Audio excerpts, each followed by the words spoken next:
Dear friends, నేను మీకు ఇప్పుడు మంచి వెరైటీ మొక్కను చూపించబోతున్నాను. చూడండి, ఇది ఎంత అందంగా ఉందో. దీనిని గురువింద చెట్టు అంటారు. మా సైడ్లో గురిగింజలు అని ఆడుకుంటారు. వీటిని గురిగింజలు ఎంత అందంగా కనపడతాయి. కానీ ఈ గింజలు చెట్టు నుంచే వచ్చాయంటే నాకు చాలా ఆశ్చర్యంగా ఉంది.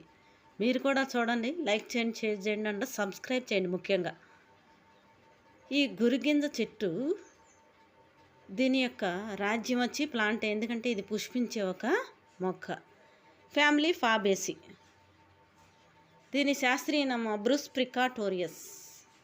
ఇవి కాయలు చూసారా, కాయల నుంచి గింజలు వచ్చాయి. కాయలు చూసారా. అబ్రూస్ ప్రికాటోరియస్ సాధారణంగా జెక్విరిటీ బీన్ లేదా రోసరీ బటానీ అని పిలుస్తారు. ఇది బీన్ కుటుంబం. ఫాబేసీలో మూలిక పుష్పించే మొక్క. ఇవిగో కాయల నుంచి గింజలు వచ్చాయి. ఇది చెట్లు, పొదలు మరియు హెడ్జెస్ చుట్టూ మెరిసే పొడవైన పిన్నెట్ లీప్లెట్ ఆకులతో సన్నగా శాశ్వత పర్వతారోహకుడు అంటారు. అంటే ఈ ఆకులు అచ్చం చింతాకుల్లాగా ఉన్నాయి, చాలా అందంగా ఉన్నాయి. ఇది మొక్క నుంచే వచ్చిందని చాలామందికి తెలియదు. ఈ గింజల్ని దండలా కూడా, పూసల్లా కూడా గుచ్చుకోవచ్చు. ఇవి చూడండి, చాలా అందంగా ఉన్నాయి. గింజలు ఎర్రగా ఉన్నాయి. ఇది ఒక అందమైన కలరు. దీనికి పైన నలుపు ఉంది, కొంచెం నలుపు. ఈ గురువిందలు పూసలు దండలా గుచ్చుకొని వాడుకోవచ్చు. ఇవి చాలా విషపూరితమైనవి. ఇవి విషపూరితమైన మొక్క. ఈ గింజలు తింటే చనిపోతారు. వీటిని మనం తినకూడదు. ఈ సాధారణ పర్యాయ పదాలు చాలా ఉన్నాయి. సంస్కృతంలో కాకదంతిక, కాకా, సహవయ, శిఖండిక చాలా పేర్లు ఉన్నాయి. మరాఠీలో గుంజ అంటారు. పర్షియన్ పేరు గుంచి.